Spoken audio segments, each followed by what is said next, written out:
Welcome explorers. Today, dive into the thrilling TTP narration of Hunting with Predators by Banancake, a 25-part fan-made saga from the Nature of Predators series by Spacepaladin15 on r/HFY. Memory transcription subject, Queric, Venmal UN experimental craft pilot. Date, standardized human time, October 31st, 2136, 14 days after the Battle of Earth. Reese pulled a long strip of duct tape from the roll in his hands. The material made a satisfying stretching sound as it unrolled and Reese tore it away. My shoulder ached as I removed my paw from the sling and placed it on the throttle control. Paralyzed or not, I needed to control how fast this thing was going, and I could do that just fine with my shoulder and elbow.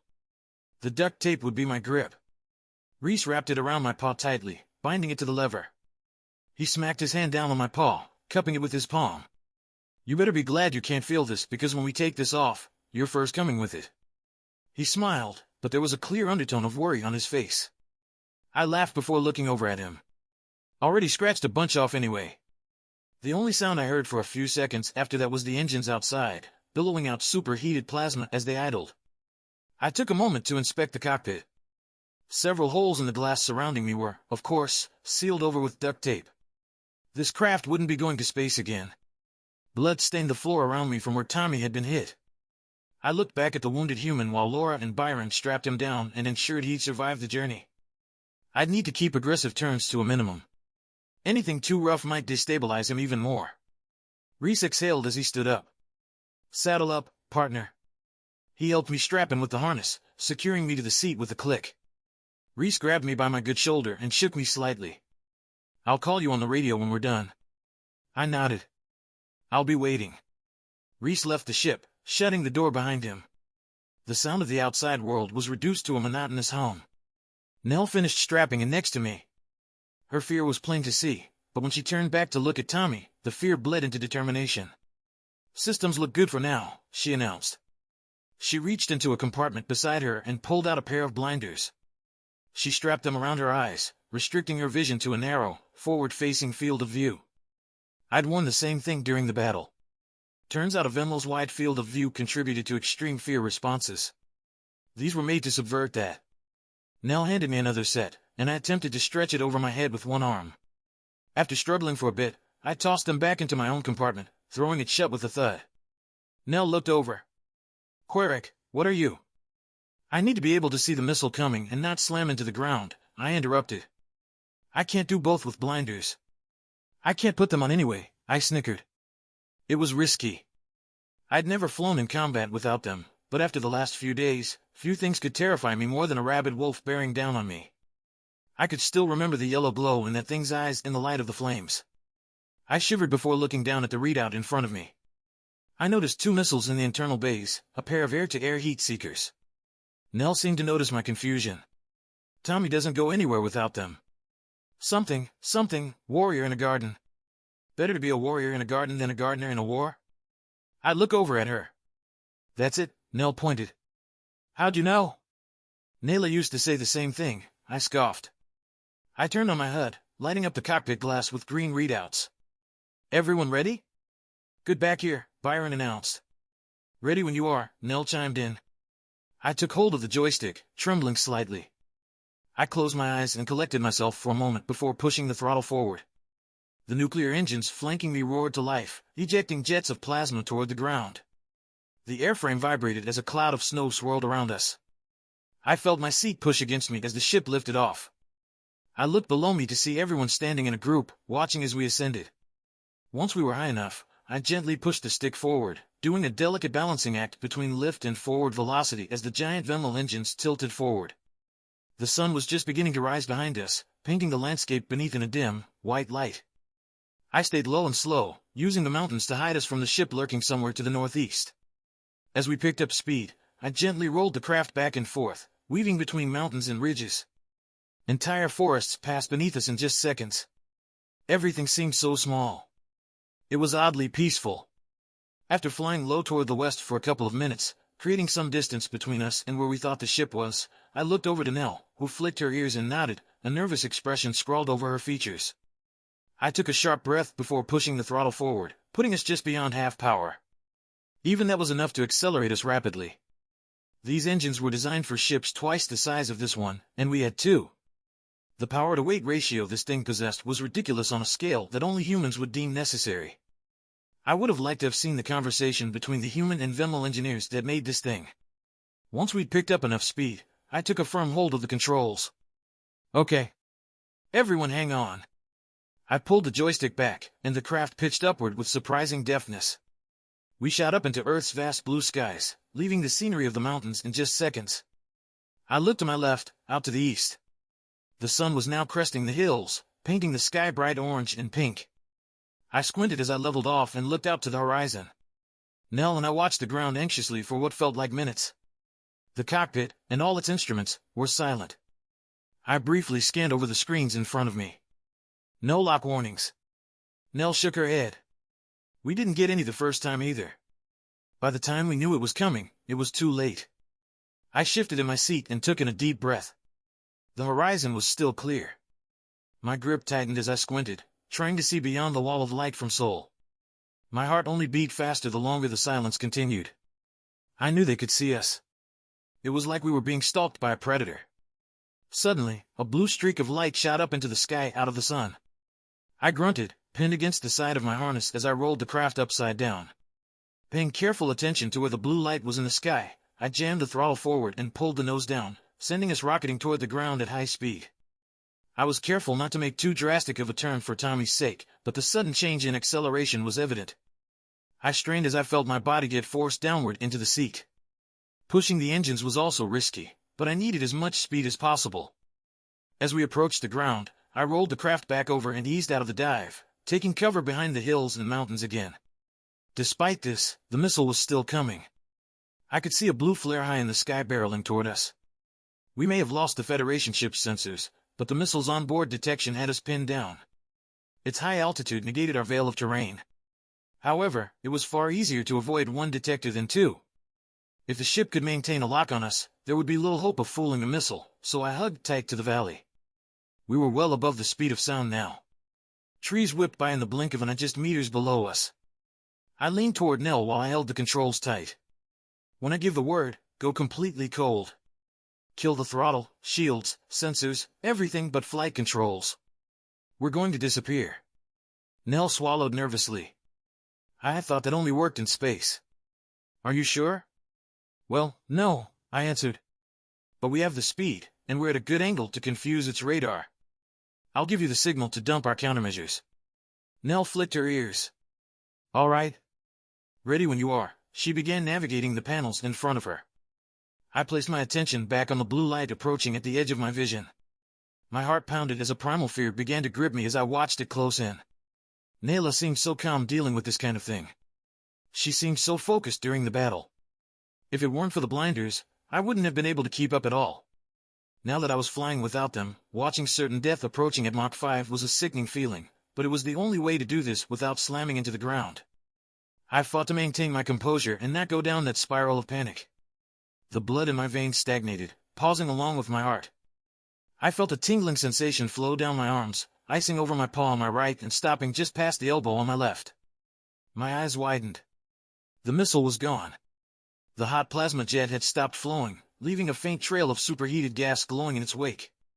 It had left its burner phase and was coasting toward us, gnashing at its fleeing prey, chewing apart the atmosphere as it went, and yet it was totally invisible. By suddenly changing our speed and course, we'd put it in a wide turn. We'd burnt more of its energy than I was expecting. The console blared a radar lock warning as the missile honed in for the killing blow. Where to go? Nell asked. I heard the panic in her voice. Just be ready with those controls, I said shakily. Time seemed to slow while my surroundings sped by faster as my field of view expanded. I desperately scanned the ridgeline, searching for any sign of the missile's presence.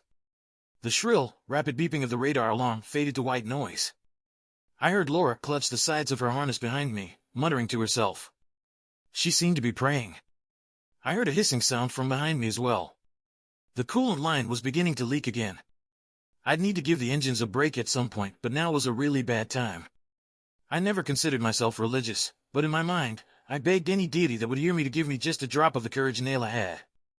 The Great Protector had crossed my mind, but it made little sense. In the eyes of that religion, it was like asking a god for the strength of a demon. A cursed creature. I hoped my demon was watching. I felt my pulse pounding in my head as I continued watching the ridgeline. It had to be close by now. Suddenly, a cloud of snow shot up from the ridgeline, making a spiraling vortex of white powder, briefly outlining the missile's trajectory. It was on a side-on intercept course, descending toward us from the ridgeline. Perfect. The proximity alarm screeched. Now! I shouted. I nearly slammed my head into the glass as I rolled the ship to the right, putting us at a 90-degree angle to the missile, minimizing our cross-section. In quick succession, Nell hit a series of switches. The engines went first, flaming out in an instant. With the descending drone, the shields followed. Then the sensor panels in front of me went dark. The ship was plunged into eerie silence. The wind breaking over our fuselage became the dominant noise. I felt my body get pushed against the harness as the ship began decelerating. I eased the craft lower and lower, fighting to keep our nose up at this awkward angle. It felt like the trees were so close I could reach out and grab them. Countermeasures! I barked. Nell slammed a button on the console, and a sound like a machine gun filled the cabin. I watched as bright flares fell to the earth behind us, and a cloud of glittery chaff followed in our wake. I clutched the controls tight and held my breath. A concussive wave pulsed through the ship. I could hear the metal panels rattled and the shockwave of the missile detonating somewhere behind us. Still alive. Now I'd find out if we would stay that way. Relight! Nell flipped a pair of switches back over. I heard the turbines on either side of me whine briefly before the engines relit with a puff of flames. The ship lurched forward, accelerating once again. The plasma jets whined as they came back up to speed. I slumped into the chair, breathing a long sigh of relief. Are we okay? I asked Nell. She searched the panel in front of her. I think so. She turned around to the medics in the back. I could hear them panting as I eased off the throttle. Everyone okay? Byron clutched his chest, catching his breath for a moment. We're okay. Tommy's holding, but the longer this takes, the more we risk brain damage. My eyes widened as the terrain in front of me began opening up. The shield of hills and mountains on my left was fading away. You might have to wait just a bit longer. We had been flying in a wide circle around where the missile had launched from, putting us now to the south of it, heading roughly east. The distance wouldn't be enough. Nell seemed to slump in her seat. If the ship holds a lock on us. Yeah. I concurred. The echo of our engines bounced off the rocks with a whoosh as our ship flew out onto the open plain and into the morning sun. The sky glowed orange and pink to the east, while the dawn stars still shined in the twilight to the west.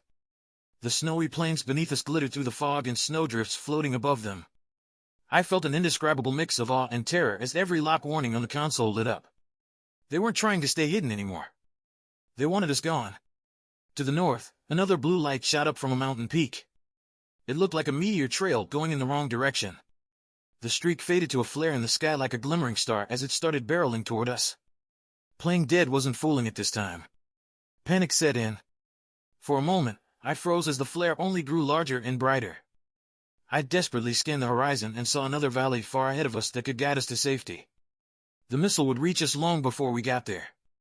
We were wide open. Nell looked over at me, panic glassing over her eyes. What do we do? My ears lowered as I breathed deeply.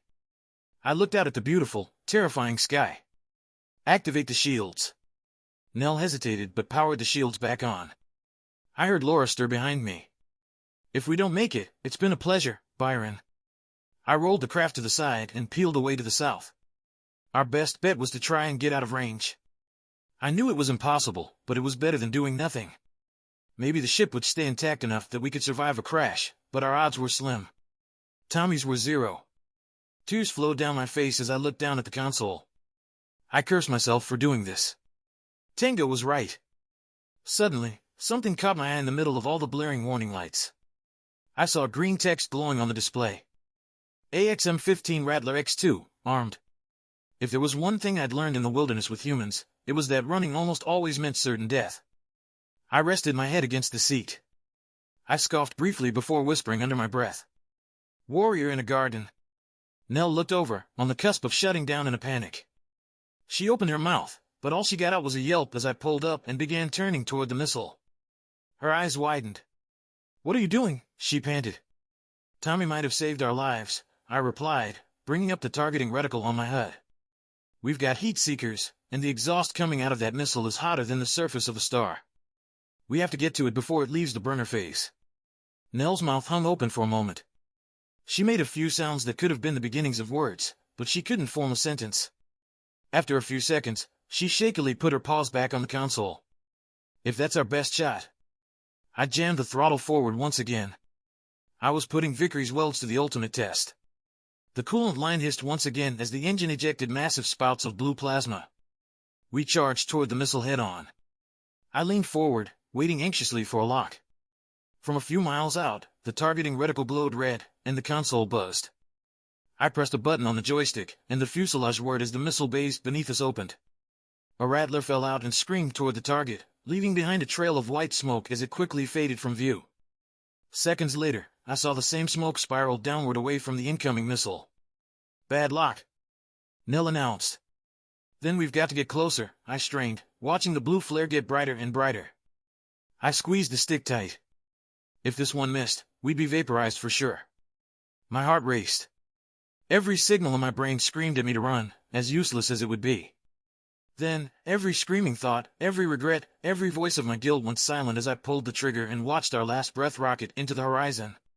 My body went numb while I gawped at my approaching death.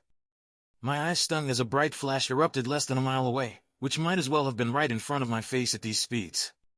Before I knew it, we were flying through a cloud of smoke and fire as the cabin rocked from the turbulence. I sat awestruck. Nell and I exchanged a glance before I quickly turned toward the valley. One thing was sure. The Federation did not see that coming. The console finally went quiet as I rocketed over the plains, leaving vortexes of snow behind us. I eased off the throttle as we entered the shadow of a valley on the other side. This one looked like it could shield us until we were out of range. If only we'd started on this side of the enemy ship. I looked back at Tommy and the others. Byron was just waking up from having apparently fainted. He looked down at his body, patting his chest with his paws. We're alive? I laughed before clutching my shoulder and gritting my teeth. Yeah, I think so. I felt physically sick. My limbs trembled incessantly. My stomach was twisted in a knot. It felt like I hadn't taken a breath in minutes. Nell seemed to be in the same condition. She clasped her paws over her face. I leaned over. Hey! You did great. It's over now. Nell took a shaky breath before her ears stood up. Tommy would never believe it, she laughed. I chuckled as I looked back at him. Well, I'll be your witness once he's awake. Let's get out of here.